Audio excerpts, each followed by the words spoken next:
going to be working in my Strathmore soft cover watercolor journal. These pages are 7 3/4 by 9 3/4 and are 140-pound watercolor paper.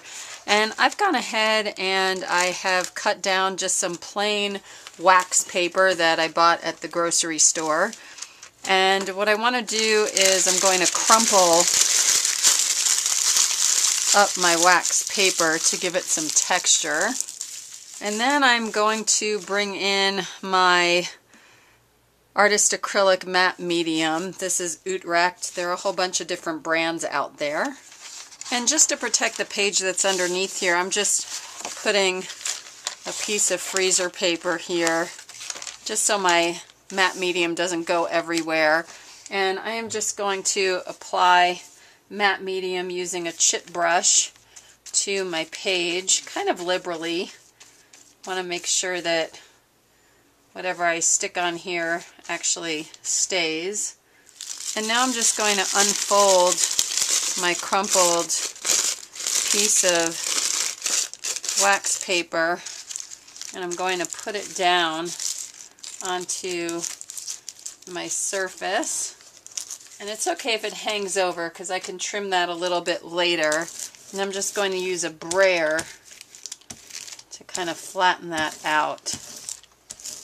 Try to tuck that into the crease there. Next I'm going to take some golden fluid acrylic. This is in teal. And then I'm going to bring a glop of my medium in. And I'm going to kind of mix that all together. And of course I don't want to dip this brush back into my acrylic medium now, my matte medium, because if I do, it's going to make it all blue. So I tried to get enough of that medium here so that I could cover the entire page. And now that I've got that covered, I'm going to bring in my second piece of crumpled wax paper, and I'm going to press that down.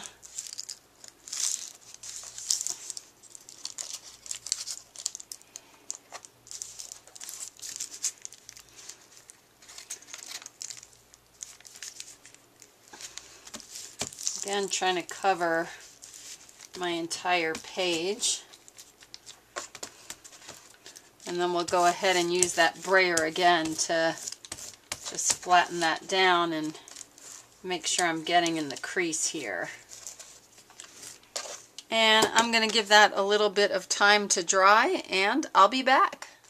While this is still drying, I was trying to think what I might want to do next, and since this is a wax paper surface, I'm not sure how well it'll actually take different materials. So while that's drying, I'm just going to put a layer of clear transparent gesso on top of my wax paper, and that layer of clear gesso will give this some tooth. So depending on what I decide to do on top, I'll be able to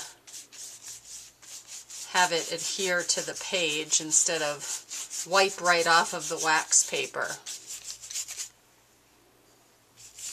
And as long as I'm playing with the clear gesso, I'm actually going to come in with this piece of sequin waste, and I'm going to take a little bit of my clear gesso and just kind of dab it into my sequin waste, using it like a stencil.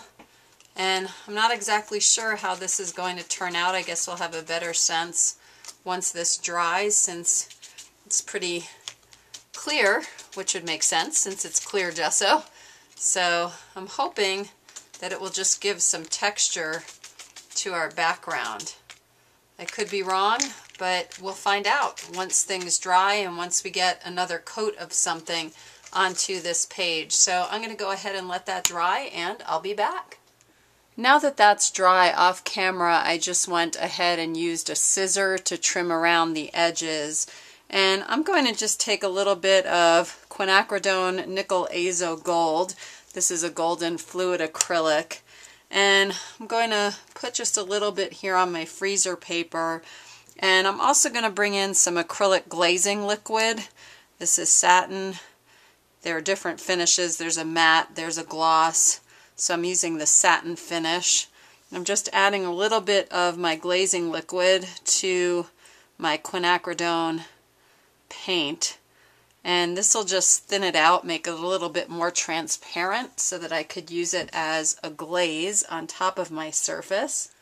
And I'm just going to grab a paintbrush with a little bit of water, kind of mix that up. I'm going to add just a little bit more water, and I'm going to apply that to my surface. And I'm not sure I'm going to apply it on the entire surface. I haven't decided that yet. It's doing some cool things here to the coloring. But I think I'm going to have a paper towel handy to try to pick up some of that color. What's nice about the glazing liquid is it also acts as a bit of a retarder in that the drying time gets extended. So I'm also not seeing, I was curious if we would start to see some of the texture that we added with our clear gesso, but I'm not really seeing that texture. But I am going to use my paper towel to pick up some of this color. So let me lay this fully down, adding a little bit more water now. Get my page fully covered. And then I'm going to add a little bit more water just to make it a little bit more liquid. And then I'm going to use my paper towel. This is a clean paper towel, or was when I started, to pick up some of that color. And the acrylic paint probably would have done okay just sticking to the wax paper, but I think the clear gesso is a nice add just in case. So we can add just a little bit more of that color. And I'm going to go ahead and let that dry. I'll be back. Now that that is dry, I'm actually going to bring in a Versamark stamp pad. This is a clear sticky ink, and I am oh so gently, really gently, I'm not pressing hard at all, just brushing this across my page. And what I'm trying to do is just get it on all of these little raised ridges here. So if I push down, it would get into all of the crevices too, and I don't want that. And then I'm going to bring in this soft blending tool along with my Pan Pastels, and I'm going to use this Pan Pastel in rich gold, and I'm just going to pick up some of my pastel, and I am oh so gently going to hit the surface of this page. And this might be a little hard to see in the video, but hopefully what you're seeing is that that gold color is grabbing onto the ridges because of that Versamark ink being there. And again, I don't want to press too hard because I don't want my pastel to go down into the kind of base layer or the crevices of my page. I just want it to kind of hit these top areas here to kind of give a glint to my page. And it might end up hitting some of those areas where we put our stenciling with our sequin waste. I'm not sure, but I'm going to keep adding our gold to these ridges until I'm satisfied. And you can see there are some areas where I'm getting it a little bit into the base of the page, but I'm okay with that. I like how it's looking. So I'm going to keep going and I'll be back. I've decided I do want to add some additional texture here, so I'm bringing in this tile texture stencil by the Crafters Workshop, and I'm also bringing in some light molding paste by Golden, and I'm going to use just a hotel key card. You can use an old credit card for this also, and I just want to put a little bit of my molding paste on my key card and then use it to scrape into my stencil. And I'm going to move my stencil around. I just want to be careful that I don't hit those areas where I've already put molding paste because I'll mess that up. So just moving the stencil around and adding a little bit more texture. I'm just going to add a touch more and I'll let that dry and I'll be back. Now that this is dry, I'm going to bring in my Versamark again, and this time I'm trying to lightly hit those raised areas of the light molding paste. And then we're going to come in with a different color of Pan Pastel to color these little texture tiled areas. So now I'm going to bring in some turquoise Pan Pastel and also my soft tool, and I just flip this over to the other side. This is a removable little sponge, and now I'm just going to lightly hit those little tile pieces with my turquoise Pan Pastel. And now I'm going to come in with some Liquitex Super Heavy Gesso, and I'm actually just going to use my finger. We'll see how this works.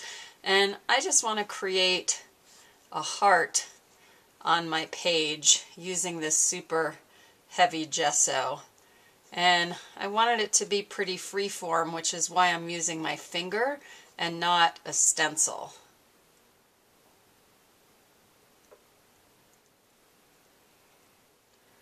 And now I'm just adding a little bit more of the Super Heavy Gesso on top just to create a little bit more texture on my heart. And I'm going to go ahead and let that dry. So I went ahead and I just printed out this Listen to Your Heart on some tissue paper in my laser printer.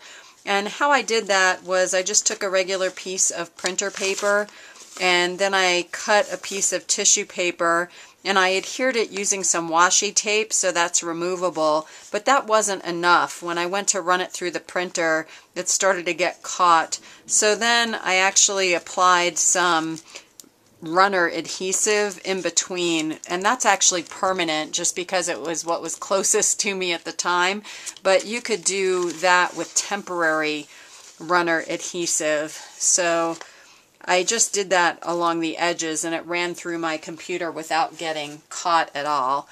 And now I'm just going to go ahead and cut out my pieces of tissue. And I did this in 3 different size fonts just because I wasn't positive what size font I wanted. So I'm just kind of looking at the different fonts that I have here. I almost like all 3 of them, which I hadn't expected. So I'm going to cut this down just a little bit. And I'm kind of curious if I did all 3 of those, or maybe I'm going to cut them each out and try to get them a little bit closer to one another with not so much spacing in between the lines. Kind of like that because it makes me think that my heart is whispering to me. So I think I'm going to go ahead and adhere all of those down. And to do that, I'm just going to grab a little bit of Liquitex matte medium. It just happens to be open. I could use my other matte medium from earlier also. And I'm just going to put some of that matte medium first on my page, and then I'll adhere these down right on top of it. And what's nice about the tissue paper is it should go clear as I'm putting these down. I'm just placing that with my finger. I'll brush over it in a moment. And then I'm just going to brush over that with my matte medium also just to seal that in. And I'm going to go ahead and let that dry. And I think I'm done. So there you have it, a really fun way to incorporate wax paper into the background for an art journal page. And let me see if I can give you a little bit of a close-up. I hope you've enjoyed this video, and I hope this inspires you to go and take out some wax paper and see what you can create.